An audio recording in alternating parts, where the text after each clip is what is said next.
Hey everybody, welcome to my review of Alone Season 9, Episode 1. I am really excited to finally be able to talk about this season because it is one that I feel particularly close to. I have several friends who are on this season, one who I've known for somewhere between 15 and 20 years, and some other personal connections with folks on there. And I've known for a minute that it was happening, but I wasn't able to talk about it, so it's super exciting that it is all out and we get to chat about it. There's so much that goes on in the background that you really can't know unless you have been out there and done it yourself. So it feels really exciting to be able to present this behind the scenes and more informed view of what is probably going on during what we're seeing on episode 1. And it's also really unique, I think, to have a woman's perspective, because a lot of the reviews and the perspectives that we see are those of the men, either from the show or watching the show. And as women, we have a rather unique perspective. So I want to start by talking a bit about the pre-show prep. It is something that is really critical to the story of what goes on out there. One of the things that a lot of folks have alluded to, but we haven't seen directly, is the gorge fest that is happening before people launch. So we have cooks that work for the Alone show who are putting out usually pretty darn good meals in huge quantities. So everybody is just absolutely stuffing their faces like you wouldn't believe, trying to put on as much extra weight as possible before the show. And there are some things that are good about this. It definitely gives us an advantage to have a lot of food both stored on our body in the form of fat, and then also to be loading up our livers with glycogen, which is one of those readily accessible stored calorie sources. However, there are also minuses that go with really feeding yourself intensely before launch. And one of those is, of course, it makes it a way more intense shock to your body to go from that stuffing, getting your body used to never going without, never being want at all, to total lack of calories really quickly.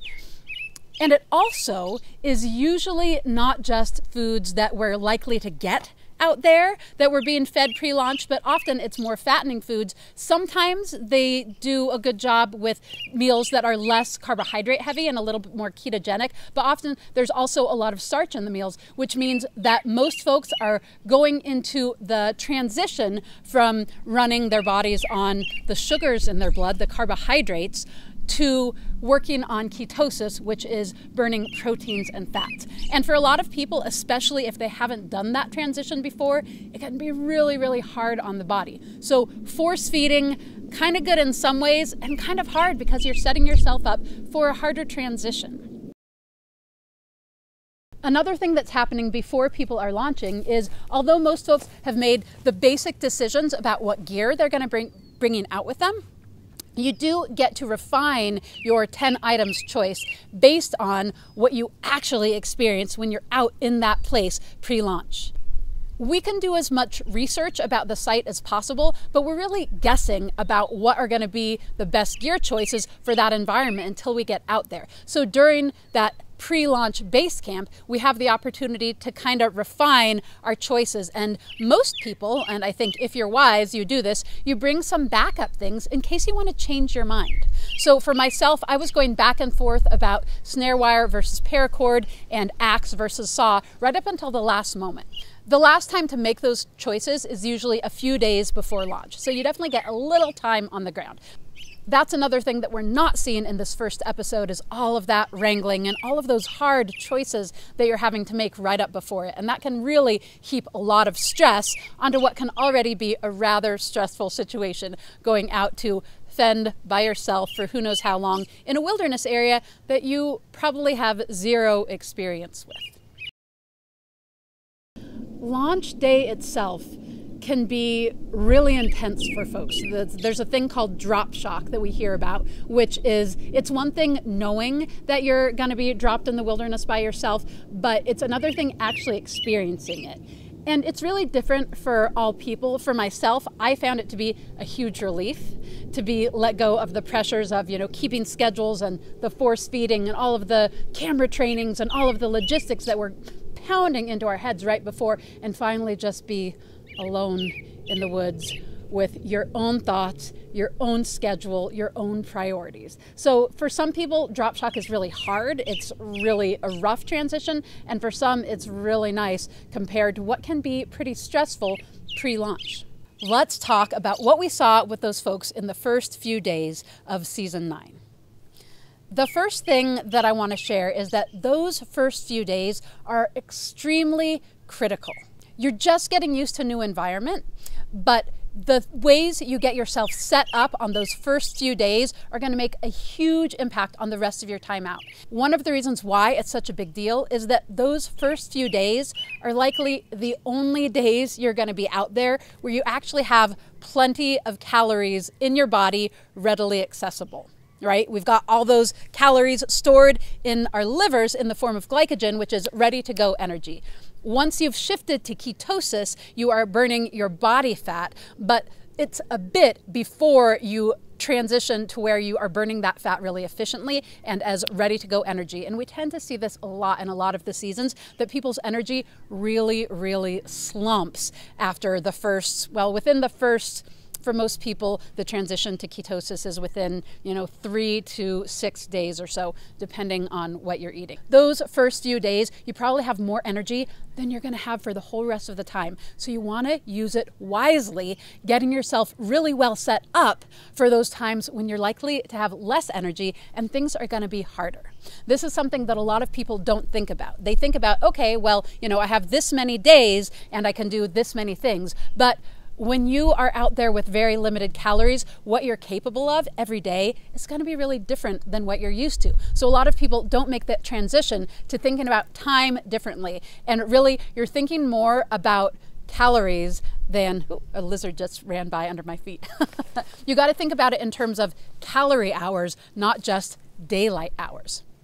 So to my mind, the most important thing you want to be thinking about and doing in that first day to 2 days is determining the site of your permanent shelter. You want to be getting out and scouting the land, but you don't want to spend too much time scouting, because if you spend too much time, your energy is going to really drop, right? So looking at things like, how does water move on the landscape? What is ground that is not going to be bogged down and wet if we get a 2-week storm that just won't let up?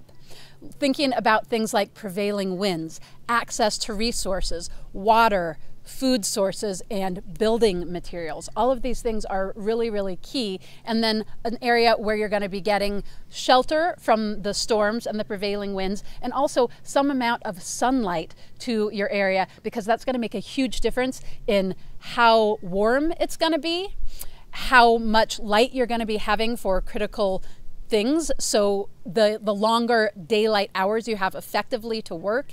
And also morale is huge. When we're talking about these northern climates where as the season goes on, you're going to be getting less and less hours of daylight, it's going to make a tremendous difference to your mental well-being to have every ounce of sunshine that you can. We've seen people in all of the seasons on Vancouver Island going on lawn hikes, wasting a lot of calories just to get to a place where they can feel a little sun on their skin after weeks of not having any, right? We are beings that require vitamin D, and your mental emotional state is super key out there, and natural light makes a huge difference in that. So we get to see everybody launch and get a quick shot at each of the different folks out there. And then the first person who we get a longer look at is Carrie Lee, who has been a dear friend of mine for a long time. And it's super exciting to get to see her out there and just know what we have in store from her, because she is a powerful woman. One of the hard things that we have to see is her take a stumble right off of the helicopter. The helicopter guy says she's down.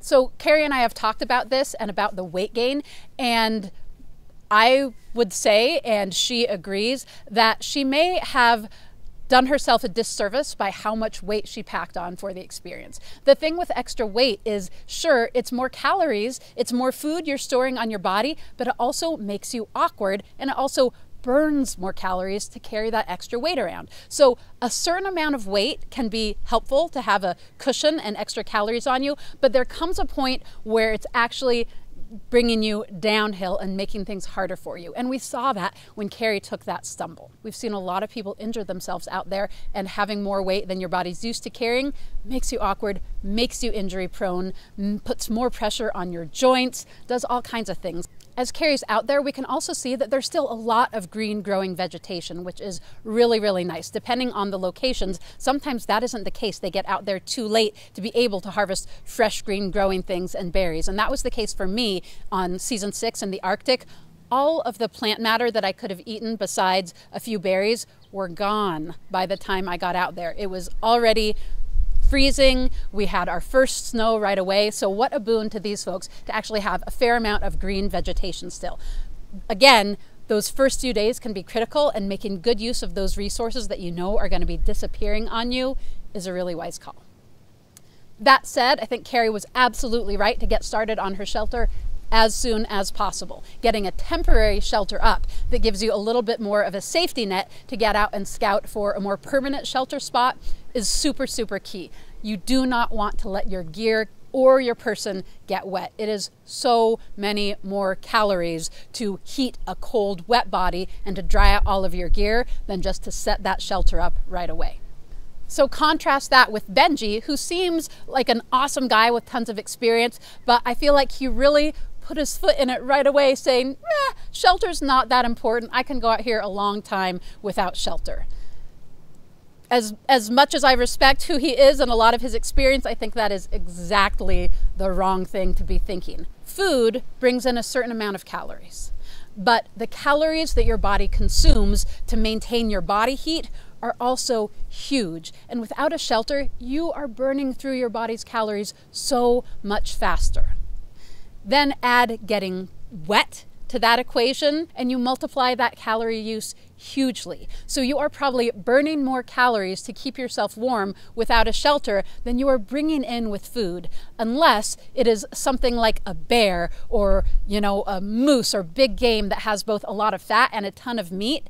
You're not going to be replacing those calories with berries and a couple of squirrels, right? Shelter is huge, not just for shelter's sake itself, but actually for conserving calories. That said, I really appreciated Benji's humility in being able to admit right away, oh, that was a mistake. Not everybody is able to admit when they were wrong, but we see him learn a really intense lesson right away, and I'm sure that that lesson is going to inform a lot of his choices for the rest of his time out there.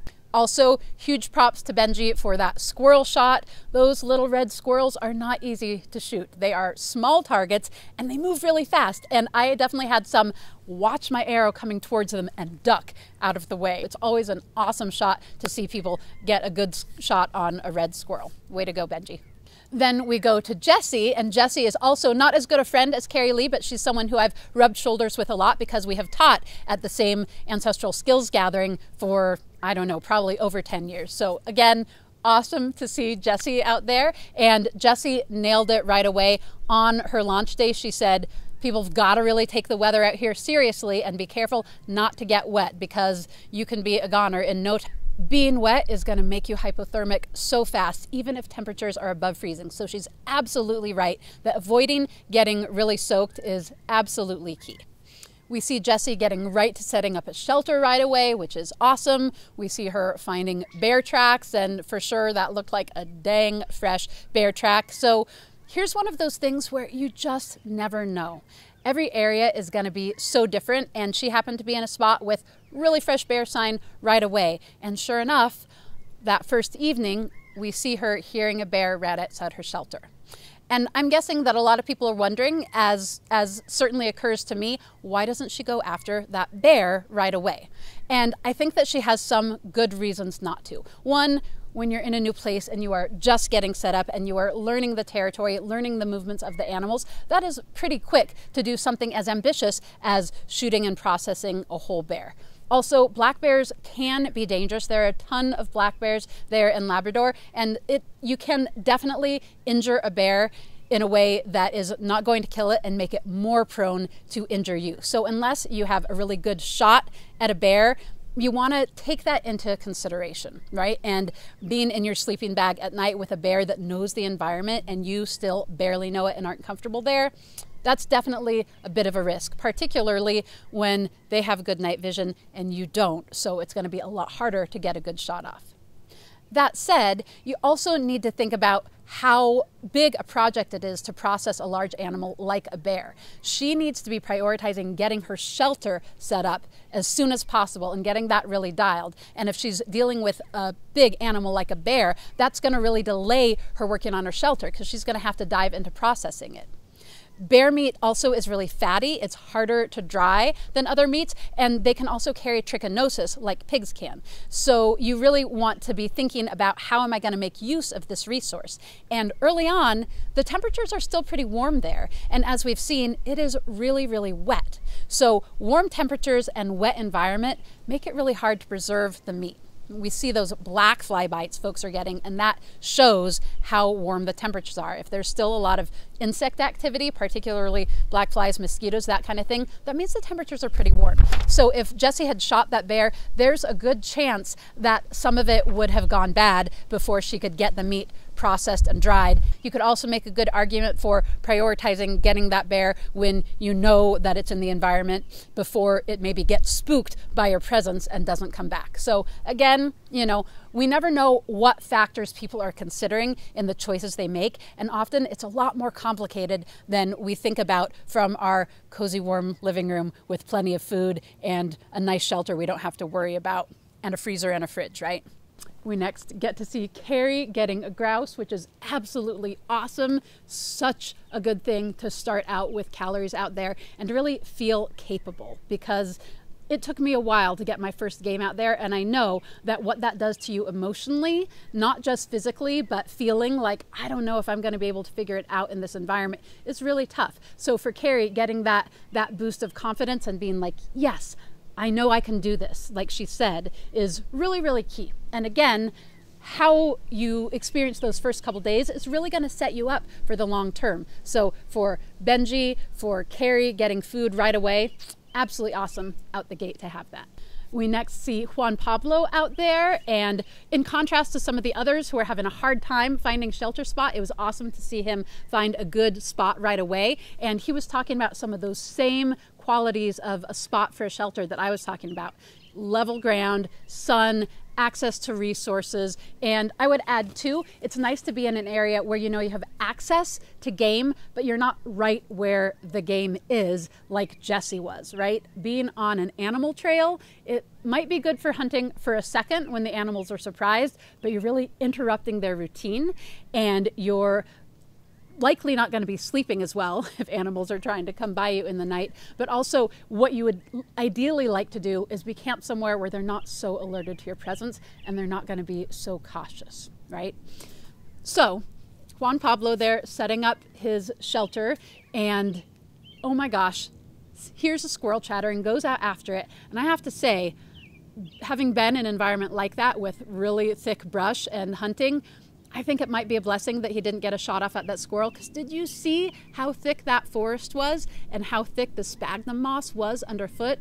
Forest like that just swallows arrows whole. It is so easy to lose arrows in that environment, period. But especially shooting up at trees, it's kind of harder to know the trajectory of your arrow and where it's going to land shooting up than shooting out, where it's a little easier to picture the land as the degrees of the compass. And the other thing is, thick brush like that is more likely to deflect arrows. It hits a branch or even a little twig, and the arrow can take a different angle, making it so much harder to find it. And even if you know where it went and it goes in a straight line and doesn't get deflected, sphagnum moss like that will just, your arrow can be buried up to the fletching or beyond the fletching, and you're just never going to find it. So unless it's a good shot and you have a good assurance that you'll be able to recover your arrow, it's a big risk shooting when you only have a limited number of arrows and it is right the beginning of your time. I lost a lot of arrows on season 6. I found most of them, but not all of them, and it was a major handicap, right? Limited resources means you have to be really, really conscious of the risks you take with those resources. And then what an amazing gift. We see him find all of those cans of lots of different shapes and sizes. This is another illustration of the fact that even though they do their best to give people relatively similar sites that are going to have equal access to resources, that's just not possible in the natural world. It is not, it is not a cubicle in an office building. You cannot make them all equal no matter what you do. And so we're seeing people with vastly different resources. And then to have the ingenuity and the tools and the ability to turn that into a functional wood stove, totally blown away. Very, very impressed by Juan Pablo. And oh my gosh, such a lucky site to have both those metal resources and then clay as well. Those two together, dang. And then the ingenuity of bringing fireproof material in his gaiters, so brilliant.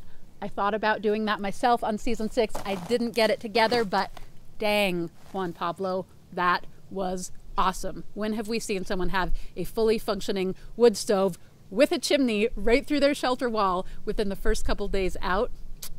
Very impressed. And then we go to Jacques. Different environment yet again, more open, some trees, but you see a lot of sunlight even right in his shelter. And we see him looking at bear poop. I have to say, I don't agree with his assessment that that was fresh bear poop because it was moist. Looking at the weather there and the saturation of the ground, bear poop is gonna stay wet for a long time, and it looked like the moss was kind of growing up around it like it had been there for a while. This is another one of those things that when we are set down in a foreign environment, all of the things that we feel like we know about the natural world are going to be different. Where Jacques lives, that might totally be the case. But there in Labrador, where we see super, super boggy soil and thick moss that just holds the water like a sponge, everything we think we know sometimes can be turned on its head. That said, absolutely agree with Jacques about how intense it is to be put down in an environment with freaking polar bears. Are you kidding me? Yeah, 100%. Polar bears, wolves, mountain lions occasionally, some of the sharks, some of the very few animals that actually seek out and hunt human prey. And of all of those, it's only polar bears that I know of that do it in a really regular way. And they are huge, they are massive and powerful, and they are carnivores, so meat is the only thing on the menu. It is a very, very bold move by the History Channel to be putting people down in polar bear territory. Like, serious risk. Really asking for someone to get eaten and the whole show to be canceled. So I hope that they can manage to stop upping the danger level season by season, because it's just a matter of time until they choose an area too dangerous. All I'm going to say on that, but you know, polar bear territory, yeah, no joke. Okay, and then we go back to Igor with another illustration of how these sites just cannot possibly be equal, right? Look at Igor's location. Oh my gosh, it looks like it is all solid rock, nothing level, a few trees, and then boggy, boggy soil. Compare that to Jacques with forest and sunlight, or Juan Pablo, who has lovely forest and a nice flat spot with great resource access. Igor's spot looks rough, man. It looks really rough, and I really feel for him spending that first night on the rocks. And then spending days walking around looking for a good shelter site and not finding anything promising but the spot he was dropped. And I think just the fact that he was dropped by helicopter while some others were dropped by boat shows that there might not even be enough land for a boat to have a good landing on to get to solid ground, right? Looking from that view up on the rocks, it looks incredibly boggy, like a boat would just bottom out and you couldn't step out of it without going into your thigh out there. Igor, too, has a special place in my heart. Igor came and did a weekend training with me before he was headed out to Alone Season 9, and it was so much fun. And it really got me super excited about the Alone experience again, to be describing my experience and going through the things to think about and practicing some of the skills, and just made me so excited for him and the rest of Season 9, just knowing what an amazing adventure they were headed towards. So I had that deeper connection to Season 9 through Igor, through Carrie Lee, through Jesse, and so gratifying to be able to finally watch it. Really rough on Igor to spend so much time walking around assessing the landscape, but when you are not eating and you're in a cold environment and you don't have a good environment to be sleeping, you're not well rested, that is going to be burning through his resources really quickly. As he said, When you're in a wilderness situation, and if temperatures are anywhere near as low as the 40s or so, and you're not eating, estimates are that you are burning a pound a day just maintaining.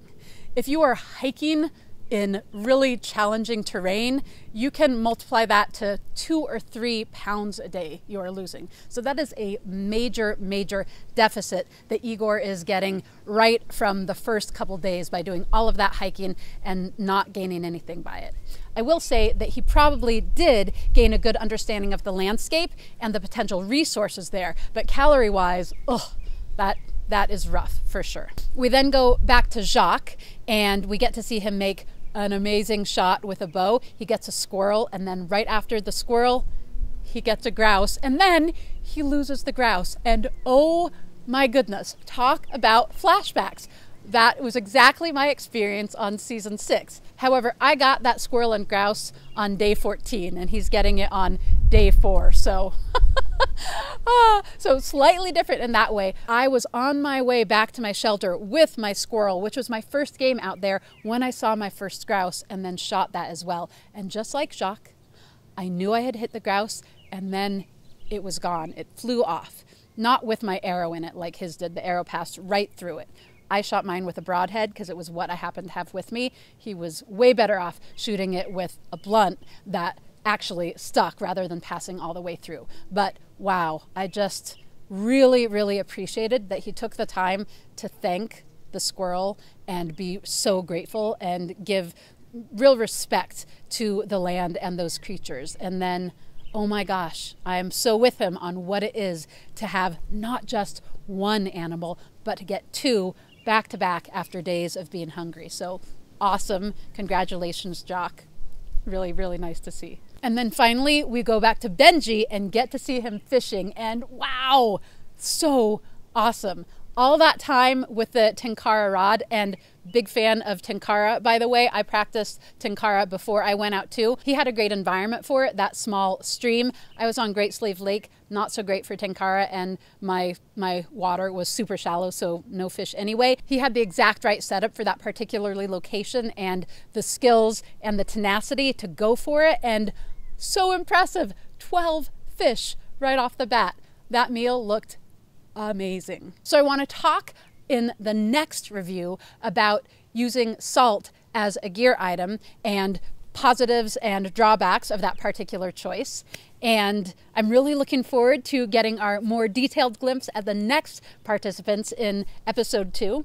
Thanks so much for joining me, everyone. And please remember to subscribe to the channel. Check out my Patreon membership. I'm going to be putting lots of great alone content out throughout the course of the summer.